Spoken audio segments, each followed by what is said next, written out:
अंतर्गत पक्षप्रवेश करायचा नाही अशी भूमिका घेतलेली होती असं अजित पवारांनी म्हटलंय आणि ठरलेलं असताना सुद्धा महायुतीमध्ये अंतर्गत पक्षप्रवेश झाले असं अजित पवारांनी म्हटलंय। पिंपरीमधल्या फोडाफोडीवर अजित पवार यांची ही प्रतिक्रिया आहे।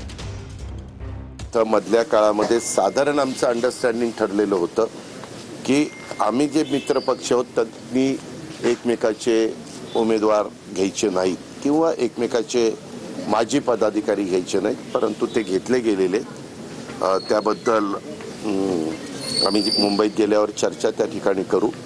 प्रत्येकाचं मत वेगवेगळं असू शकतं असं वक्तव्य अजित पवारांनी केलंय। नवाब मलिकांसोबत त्यांना सोबत घेण्यास भाजपचा विरोध आहे यावर अजित पवारांनी प्रतिक्रिया दिली आहे। तर नवाब मलिकांकडे मुंबई निवडणुकीची जबाबदारी देण्याबाबत एकत्र बसून निर्णय घेणार असल्याचं अजित पवारांनी म्हटलंय।